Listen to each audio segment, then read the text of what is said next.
Hello दोस्तों, BPSC teacher नयन में एक बार फिर से आपका स्वागत है। आज का टॉपिक है प्राचीन भारत का इतिहास में जो पहला टॉपिक है पाषाण काल। पाषाण काल में वन लाइनर क्वेश्चन है दोस्तों, इसको ध्यान से सुनना है। ध्यान से सुनिए और आराम से सुनते रहिए और शुरू से अंत तक टॉपिक वाइज हम छोड़ेंगे क्लास, टॉपिक वाइज। क्योंकि मेरा चैनल अभी ग्रोथ नहीं हुआ है, चैनल ग्रोथ हो जाएगी तो फिर लाइव आने लगेंगे। अभी मैं ऑफलाइन से ही काम चलाता हूँ। अभी ऑफलाइन पहले वीडियो बनाना पड़ता है, उसके बाद जो है फिर वीडियो को एडिट करते हैं, उसके बाद जो है तब वीडियो को लोड करते हैं, उसके बाद आप तक नोटिफिकेशन पहुँच पाता है। लेकिन जब भी जिस वक्त अभी ये वीडियो हम धीरे धीरे चालू कर रहे हैं, जिस दिन मेरा सब्सक्राइबर 1000 पुर जाएगा, हमको 1000 सब्सक्राइबर पुर जाएगा, उस दिन हम लाइव आने लगेंगे। तो आप लोग अगर चाहते हैं तो वीडियो को हम लाइव देखें और आपके साथ हम बने रहें, तो ज़रूर कोशिश करेंगे। और आप लोग जो है सब्सक्राइब करिए चैनल को दिल खोल के और ज़्यादा से ज़्यादा शेयर करिए, ताकि हम आपके साथ लाइव बने रहें और मज़े भी आएगा पढ़ाने में। जब लाइव आएंगे ना तो फिर बल्ले बल्ले रहेगा, धुआं धुआं होगा। और बहुत ऐसे हैं दोस्त मेरे जो है पढ़े लिखे हैं, पढ़े भी हैं हमसे, ठीक। बहुत ऐसे दोस्त हैं, बच्चे सब भी हैं, कुछ जो हमसे जूनियर हैं वो पढ़े भी हैं और वो देखे हुए हैं कि हम कैसे पढ़ाते हैं, कैसे तैयारी किए हैं, ठीक। तो फिलहाल अब जो है हम अपने मतलब ये जीके जीएस पढ़ने जा रहे हैं, पाषाण काल के बारे में पढ़ने जा रहे हैं। तो चलते हैं दोस्तों अब हम अपनी सिलेबस की ओर। सबसे पहला चैप्टर पाषाण काल। पाषाण काल में सबसे पहला चैप्टर क्या है? पाषाण काल। और सबसे पहला क्वेश्चन, भूगर्भ वैज्ञानिक एवं पुरातत्वविद ये कौन थे? तो रॉबर्ट ब्रूस। भारतीय प्राग इतिहास का पिता किसको कहा जाता है? तो रॉबर्ट ब्रूस फोर्ट को।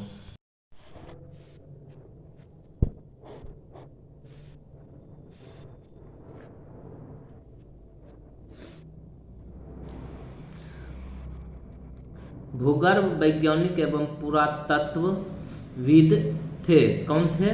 तो रॉबर्ट ब्रूस फुट थे। भूगर्भ वैज्ञानिक एवं पुरातत्वविद कौन थे? तो रॉबर्ट ब्रूस फुट थे। भारतीय प्राग इतिहास का पिता किसे कहा जाता है? रॉबर्ट ब्रूस को कहा जाता है। रॉबर्ट ब्रूस को भारतीय प्राग इतिहास का पिता किसे कहा जाता है? रॉबर्ट ब्रूस को कहा जाता है। अच्छा, ये जो है कोपेनहेगन संग्रहालय की सामग्री से पाषाण, कांस्य और लौह युग की त्रियुगीन विभाजन किसने किया था? थॉमसन ने किया था। कोपेनहेगन संग्रहालय की सामग्री से पाषाण काल, कांस्य और लौह युग का त्रियुगीन विभाजन किसने किया था? तो थॉमसन किया था। पशुपालन के साक्ष्य सबसे पहले कहाँ मिले थे? तो सबसे पहले किस काल में मिले थे? मध्य पाषाण काल में मिले थे। पशुपालन का साक्ष्य सबसे पहले किस काल में मिले थे दोस्तों? तो मध्य पाषाण काल में मिले थे।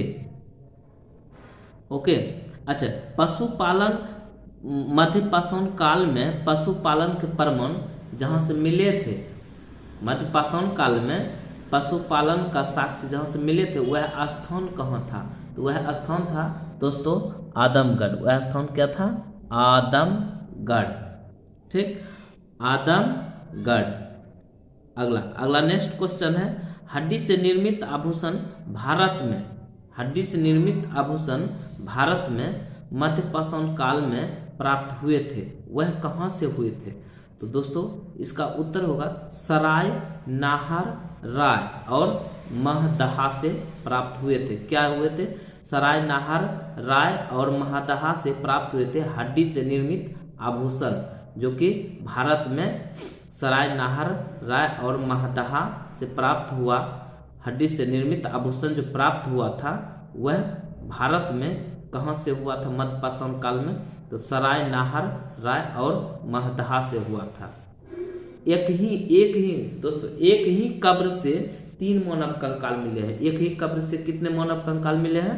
3 मानव कंकाल मिले हैं, वह कहाँ से मिला है? तो दमदमा से। कहाँ से मिला है? तो दमदमा से मिला है। खाद्यान्नों की कृषि सबसे पहले प्रारंभ हुई थी किस काल में? दोस्तों खाद्यान्न मतलब कृषि, खाद्यान्न खाने वाला सामान, तो जैसे गेहूं जौ ये सब होता है ना, तो खेती का प्रारंभ जो हुआ था वह सबसे पहले किस काल में हुआ था? तो नवपाषाण काल में। किस काल में हुआ था दोस्तों? नवपाषाण काल में। ठीक, वेरी गुड। भारत में प्रथम मानव जीवाश्म प्राप्त हुआ था किस घाटी से? तो नर्मदा घाटी से। किस घाटी से हुआ था? नर्मदा घाटी से। भारत में प्रथम मानव जीवाश्म प्राप्त हुआ था किस घाटी से? नर्मदा घाटी से। मानव द्वारा सर्वप्रथम प्रयुक्त अनाज क्या था? जौ। मानव द्वारा सर्वप्रथम प्रयुक्त अनाज क्या था दोस्तों? जौ। क्या था? जौ।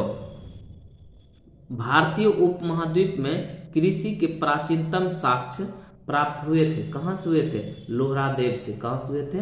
लोहरादेव से। भारतीय उपमहाद्वीप में कृषि के प्राचीनतम साक्ष्य प्राप्त हुए थे, वह कहाँ से हुए थे? लोहरादेव से। Very good. मध्यपाषाण काल में पशुपालन के प्रमाण मिले हैं, कहाँ से मिले हैं? बागौर से। मध्यपाषाण काल में पशुपालन का प्रमाण कहाँ से मिला था? तो बागौर से मिला था। अच्छा, चालकोलिथिक युग किसको कहा जाता है? किस युग को कहा जाता है? ताम्रपाषाण युग को। ताम्रपाषाण युग को चालकोलिथिक युग। दोस्तों चालकोलिथिक युग क्यों कहा गया? ताम्रपाषाण युग को चालकोलिथिक युग क्यों कहा गया? क्योंकि तांबा का जो खोज हुआ था, तांबा एक धातु है और वह जो है उसमें तांबा जानबे करते हैं जिसमें इलेक्ट्रॉन प्रवाह होगा, जिस तार में इलेक्ट्रॉन प्रवाह होगा, इलेक्ट्रॉन के प्रवाह को चालक कहते हैं, चालक तार कहते हैं। क्या बोलते हैं? अगर तार है तो तार कहते हैं। तो तांबा का जो युग आया था, ताम्रपाषाण युग जो कहा गया, इसको इसी खोज के लिए चालकोलिथिक युग कहा गया है। ओके दोस्तों, चलिए आगे अगला क्वेश्चन है आपका कि वह पूरा स्थल जहां से पाषाण संस्कृति से लेकर हड़प्पा सभ्यता तक के सांस्कृतिक अवशेष प्राप्त हुए हैं, वह कौन सा स्थल है? मेहरगढ़। कौन सा स्थान है दोस्तों? मेहरगढ़। वह पूरा स्थल जहां से पाषाण संस्कृति से लेकर हड़प्पा सभ्यता तक के सांस्कृतिक अवशेष प्राप्त हुए हैं, मेहरगढ़ से प्राप्त हुए हैं। नवदा टोली का उत्खनन किसने करवाया था? एच.डी. संकालिया। एच.डी. संकालिया। नवदा टोली का उत्खनन करवाया था किसने? एच.डी. संकालिया। नवदा टोली अवस्थित है कहाँ? मध्य प्रदेश में। नवदा टोली कहाँ स्थित है? मध्य प्रदेश में। वृहद पाषाण स्मारकों की पहचान की गई है किसको देखकर? तो मृतकों को दफनाने के स्थान के रूप में वृहद पाषाण स्मारकों की पहचान की गई है। अगला, नवपाषाणिक स्थल संबंधित है किससे? तो संगन कल्लू से। संगन कल्लू से। संगन कल्लू किससे संबंधित है? नवपाषाणिक स्थल से। भीमबेटका प्रसिद्ध है। भीमबेटका प्रसिद्ध है किसके लिए? गुफाओं के शैल चित्र के लिए। शैल चित्र के लिए, गुफाओं के शैल चित्र के लिए कौन प्रसिद्ध है? भीमबेटका। शैल चित्र है क्या? देखो होता क्या, पत्थर को काट के उसे स्लेट जैसा रहता है, उसको काट के उसके उसमें जो है ना चित्र बना दिया जाता था, इसीलिए इसको जो है ना शैल चित्र कहा गया। और शैल चित्र कहा गया तो ये जो है हम कहाँ मिला है? तो ये कहाँ मिला है दोस्तों? मध्य प्रदेश में भीमबेटका नामक स्थान है। भीमबेटका प्रसिद्ध है, यह बोला गया क्वेश्चन का बोलने का मतलब है कि भीमबेटका प्रसिद्ध है। भीमबेटका प्रसिद्ध है गुफाओं के शैल चित्र के लिए। भारत में सर्वाधिक शैल चित्र प्राप्त हुए हैं, कहाँ से प्राप्त हुए हैं? भीमबेटका से ही प्राप्त हुए हैं। भारत में सबसे ज्यादा जो शैल चित्र प्राप्त हुए हैं वह कहाँ से प्राप्त हुए हैं? तो भीमबेटका से ही प्राप्त हुए हैं। अगला क्वेश्चन, प्राग ऐतिहासिक चित्रकला के लिए प्रसिद्ध कौन है? कौन सा स्थल है? तो भीमबेटका है। भीमबेटका। अच्छा, भीमबेटका की गुफाएं स्थित है, कहाँ स्थित है? अब्दुल्लागंज रायसेन मध्य प्रदेश में। कहाँ है? अब्दुल्लागंज रायसेन मध्य प्रदेश। भीमबेटका की गुफाएं कहाँ स्थित है? अब्दुल्लागंज रायसेन मध्य प्रदेश में। ओके, अगला क्वेश्चन आपका, ताम्रपाषाण काल में महाराष्ट्र के लोग मृतकों को घर के फर्श के नीचे दफनाते थे। अब देखिए, दफनाते थे किस दिशा से? किस? उत्तर से दक्षिण की ओर। कहाँ के लोग? महाराष्ट्र के लोग। किस काल में? ताम्र काल में। तो ताम्र काल में महाराष्ट्र के लोग, जो आदमी मर जाता था उस मृतकों को घर के फर्श के नीचे दफना देते थे। और किधर से किधर दफनाते थे? उत्तर से दक्षिण की ओर। माफी चाहते हैं दोस्तों, अभी लाइट कट गई है तो फिलहाल ये प्रकाश की लाइट से ही कम चला लेंगे। ओके, हाँ लाइट आ गई, लाइट आ गई दोस्तों। अगला क्वेश्चन है, वह स्थल जहां से मानव कंकाल के साथ कुत्ते का कंकाल भी प्राप्त हुए हैं, वह कहाँ से मिला है? तो बुर्जहोम। बुर्जहोम कहाँ है? बुर्जहोम आपका जम्मू कश्मीर में है। वह स्थान जहाँ से मानव कंकाल के साथ कुत्ते का कंकाल भी मिला है, वह स्थान कहाँ है? बुर्जहोम में है। कहाँ है? बुर्जहोम में।